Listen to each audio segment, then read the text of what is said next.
Derrière Derrière l'objectif. l'objectif.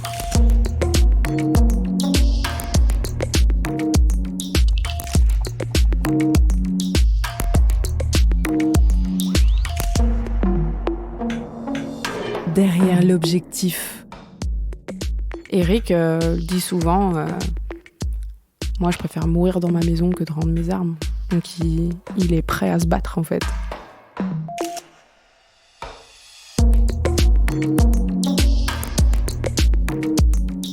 Après avoir travaillé pendant plusieurs années sur la conservation et la chasse, la photojournaliste Mélanie Wenger découvre l'existence de ranchs aux États-Unis dans lesquels on place des animaux exotiques pour les chasser. Rien qu'au Texas, on dénombre 500 ranchs qui accueillent des animaux exotiques, dont 62% qui ont cette vocation commerciale. Un business lucratif qui rapporte plus d'1 milliard de dollars par an. Un chiffre qui a fortement augmenté ces 10 dernières années, notamment parce que la chasse aux espèces endémiques a été régulée. Pour en savoir plus, Mélanie Wenger a cherché, non sans mal, des propriétaires de ranch qui accepteraient de l'accueillir. Via un forum sur Internet, le rendez-vous est pris avec l'un d'eux, Eric, aka Gizmo, à l'occasion de la Convention internationale de la chasse de Dallas de 2018. Un événement qui sera le point de départ d'un travail intitulé Sugar Moon, consacré à l'industrie de la chasse aux trophées exotiques et qui dresse également un portrait de l'Amérique armée de Donald Trump. Derrière l'objectif de Mélanie Wenger aux États-Unis. Je veux vous parler de mon arrivée au Texas en janvier 2018. C'est un ranch qui s'étend à perte de vue.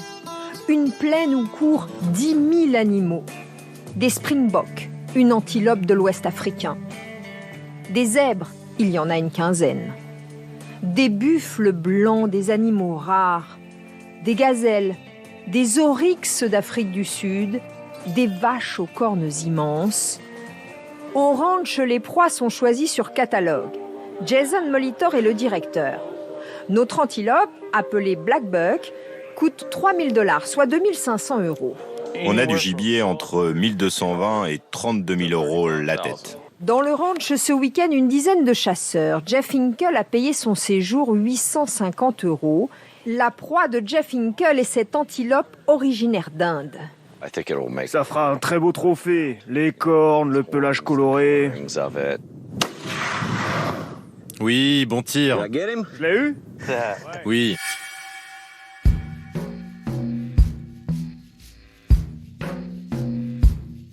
J'atterris à Dallas le 2 janvier 2018 avec ma valise et pas de billet de retour. Et je vais à la Convention internationale de la chasse. Il y a énormément de monde. C'est une des plus grandes conventions en fait, de la chasse. Il y en a 2 aux États-Unis. Les gens viennent de partout dans le monde. Énormément de personnes qui viennent d'Afrique pour vendre leur safari aussi. Je connaissais beaucoup de choses sur la chasse déjà. Je travaillais dessus depuis longtemps, mais je découvre des personnages particuliers, des étendues de flingues, des centaines et des centaines de trophées. On vend des énormes 4x4 qui font 6 fois ma taille. Bon, je me balade, je fais des photos. Et je retrouve Eric entre un vendeur de chasse, un vendeur de tags d'animaux et un vendeur de flingues. Eric est tout petit. Il est plus large que haut. Il a une casquette, un accent texan incroyable que d'ailleurs au départ je ne comprends pas forcément. Il balance des injures de manière très régulière et il est délicieusement vulgaire et quand même assez drôle au final. Et puis on décide de se retrouver un peu plus tard parce qu'il y a du brouhaha, c'est compliqué, donc on va se retrouver plus tard à un dîner où je suis invitée, qui est le dîner des chasseurs, où vont se retrouver en fait toutes les personnes qui racontent leurs exploits sur ce fameux site où j'ai trouvé Gizmo.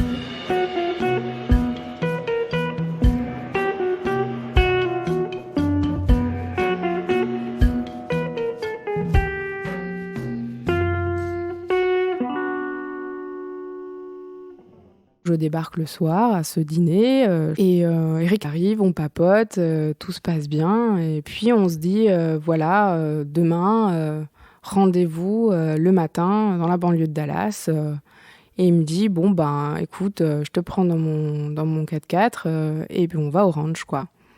Je te montre un peu comment ça fonctionne, tu vas comprendre un peu plus. Sur ce, je rencontre sa femme Brandy qui se fâche. Et donc ça crée tout un drame, la femme ne veut pas forcément que je vienne au ranch. On se raconte plein de choses et elle accepte à la fin de la soirée que je vienne quand même au ranch.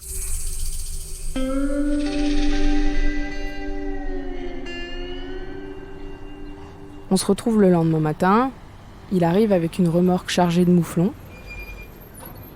C'est un peu comme des gros chamois, quoi. Donc c'est une espèce européenne qu'il a été chercher en banlieue de Dallas chez un éleveur et qui va relâcher dans son ranch pour les proposer à la chasse. On démarre de là avec les mouflons pour 6 heures de route tout droit vers Turkey, Texas. Turkey, c'est au nord du Texas, en pleine nuit, au milieu de nulle part. Il n'y a pas d'adresse au ranch d'Eric. Il n'y a que des coordonnées géographiques. Dans le Panhandle doré, la terre est plate et le vent souffle sans discontinuer, tout est jaune.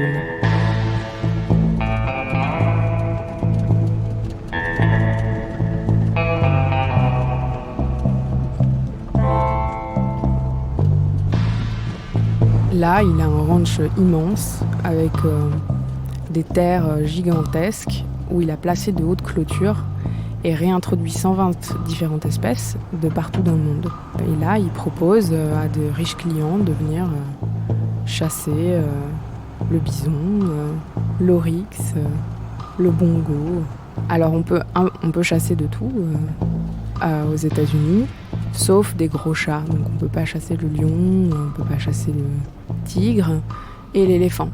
Par contre, on peut pas chasser le buffle et la girafe.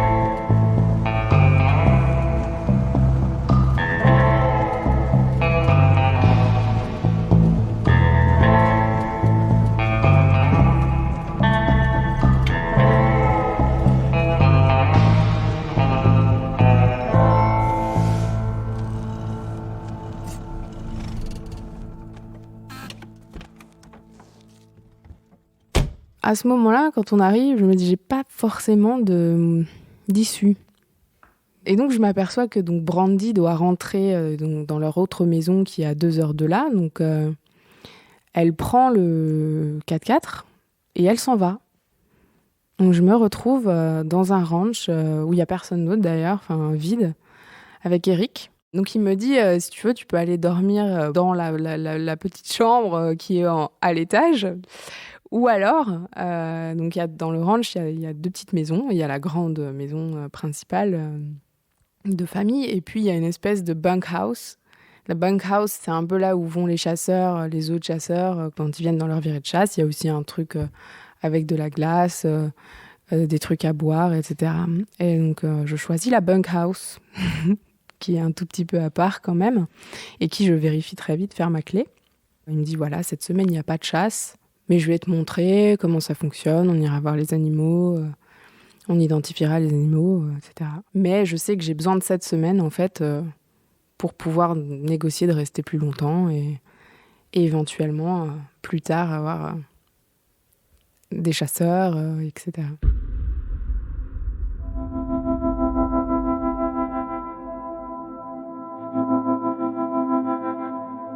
Donc je m'arme de patience. Je passe la semaine avec lui. Il s'arrête jamais de parler. Je découvre qu'il est supporter de Trump, qui renie le réchauffement climatique. I think I know more about the environment than most people. I want clean air, I want clean water, I want a wealthy country, I want a... À ce moment-là, on est au milieu du mandat de Trump. On parle beaucoup des fusillades dans les écoles. On parle de réguler davantage la possession des armes à feu. C'est un grand sujet de discussion dont Eric parle en permanence. Mais c'est cette espèce de complotisme pro-Trump qui s'est développé, où ils s'attendent vraiment à ce que quelqu'un vienne chercher leurs armes, et ils les attendent avec leurs armes à la main.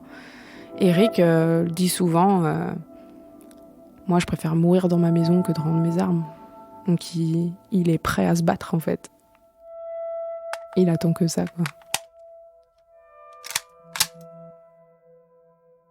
Il faut dire aussi que Eric est fils de pétrolier. Il a travaillé un peu avec son père dans l'entreprise familiale, dans le pétrole. Et puis ensuite, il a été rodéo cow-boy. Quand il a été un peu trop cassé, il est devenu policier pendant 12 ans dans la banlieue d'Amarillo, qui est une ville qui a été longtemps une des villes les plus dangereuses des États-Unis. À la quarantaine, on va dire, pour sa crise de la quarantaine, il a claqué la porte et il s'est acheté des terres avec l'argent de papa. Et il a mis des hauts de clôture et introduit des animaux et décidé d'être chasseur professionnel. Ça fait 6 ans qu'il fait ça. Et maintenant, il a aussi décidé d'être taxidermiste. Donc il a un atelier de taxidermie dans lequel on passe énormément de temps pendant qu'il monte ses trophées.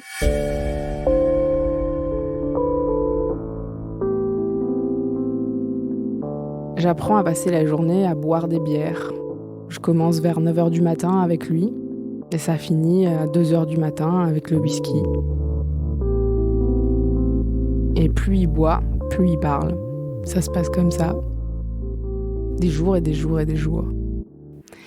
Et finalement, à force d'histoire, il m'invite à être là quand des clients chasseurs arrivent.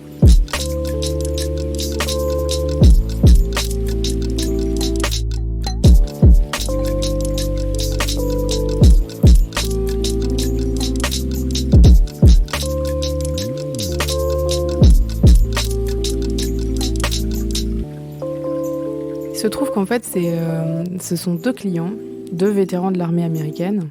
À eux 2, ils ont une jambe. L'un d'eux s'appelle Omar Bila, est tombé en fait dans une embuscade pendant une de ses missions en Irak et a sauté sur une mine. Et donc il a une jambe en moins et il est brûlé à 40%. Du coup, il se fait appeler Crispy.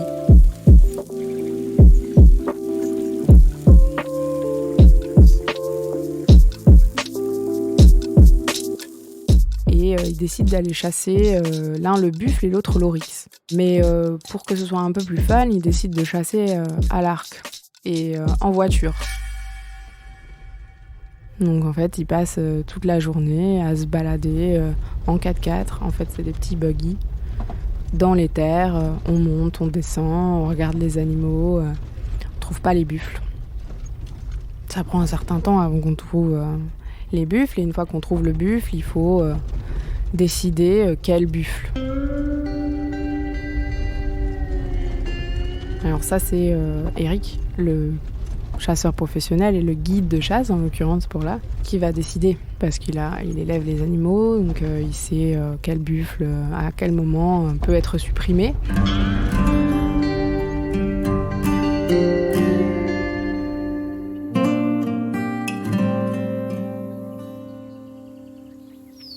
Et puis finalement, le buffle il est trouvé. Et il suffit pas juste de le trouver, mais il faut aussi qu'il soit dans la bonne position, qu'il soit pas protégé par les autres, qu'il puisse tirer correctement pour pouvoir toucher directement la bonne zone. Il semblerait que la bonne zone, ça se trouve à peu près au creux de l'épaule, pour que ça touche directement le cœur. La difficulté là, c'est qu'avec un fusil, normalement, on a un calibre suffisamment grand pour tuer directement l'animal. En revanche, avec la flèche, c'est un peu plus compliqué. Il faut que ce soit fort, etc.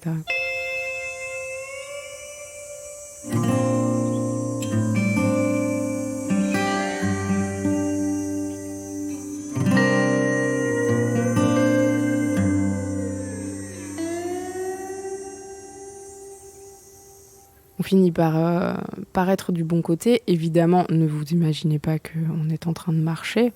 On est sur la voiture, ce sont des 4x4 de travail donc qui sont plats derrière et Crispy est debout derrière avec son arc et il se fait trimballer comme ça et on tourne la voiture correctement pour pouvoir viser l'animal. Tout le monde se tait, personne ne bouge, il tire.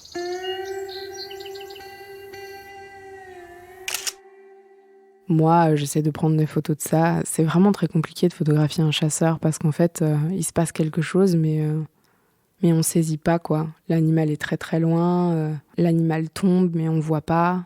On saisit pas nécessairement la souffrance, ou en tout cas le lien de la souffrance avec l'être humain.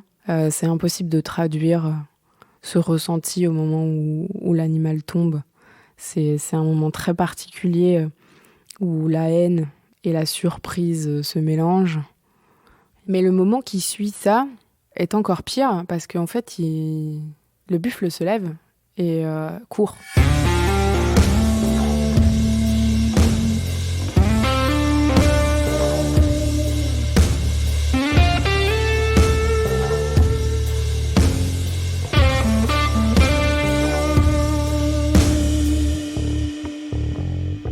Donc en fait, on se retrouve avec un buffle blessé dans un enclos, ce qui est extrêmement dangereux parce qu'un animal blessé, c'est très dangereux, et d'autant plus un buffle.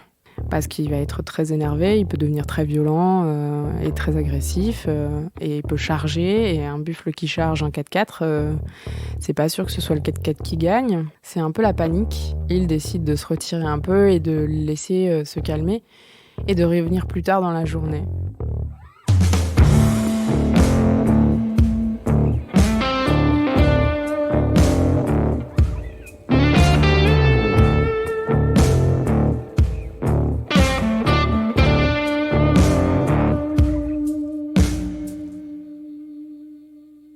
Ils reviennent plus tard, mais ne trouvent jamais le buffle. Donc comme il faut quand même, il faut l'achever, quoi. C'est terrible à dire, mais à ce moment-là, il faut vraiment abréger sa souffrance, quoi. Donc ils décident de sortir le drone pour localiser le buffle. Et puis ils font le tour en fait de la propriété avec le drone et dénichent le buffle. Font peur au buffle parce qu'un drone en fait ça fait vraiment peur aux animaux avec le son, et donc évidemment se précipitent pour l'attraper en traître et lui rebalancer une deuxième flèche, cette fois-ci sur le ventre. Il rate un peu la deuxième fois, mais le buffle tombe quand même parce qu'il était très affaibli et meurt très vite.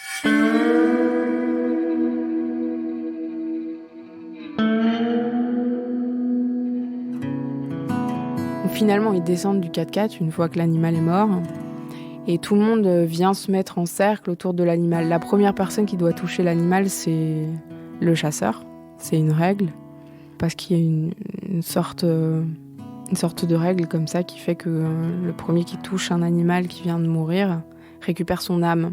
Donc tout le monde se met autour, c'est un moment assez solennel, il touche l'animal et ensuite c'est parti, les embrassades, félicitations, tout le monde sourit au-dessus de la carcasse et il s'ouvre une bière, quoi.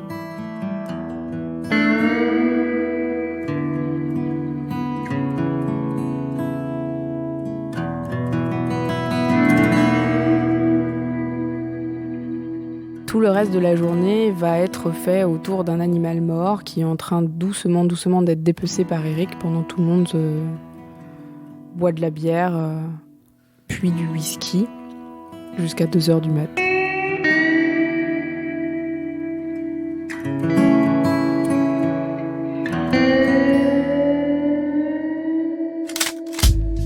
You have men and you have women sitting in an apartment, and outside is tremendous crime of all kinds.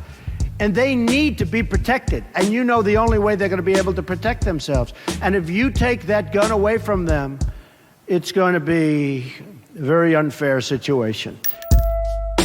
Eric, comme tout bon supporter de Trump, est bien au courant en fait que les gens le détestent pour ce qu'il fait. Il reçoit d'ailleurs régulièrement des menaces de mort, mais il s'en fout, mais complètement. Et il le dit très ouvertement.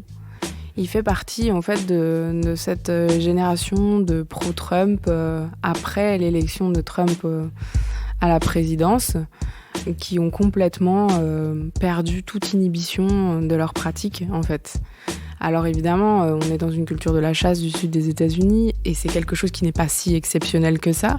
L'industrie de la chasse aux animaux exotiques est très développée dans le pays, mais personne n'en parle. Derrière l'objectif. Vous avez aimé cet épisode ? N'hésitez pas à le noter, le partager, le commenter.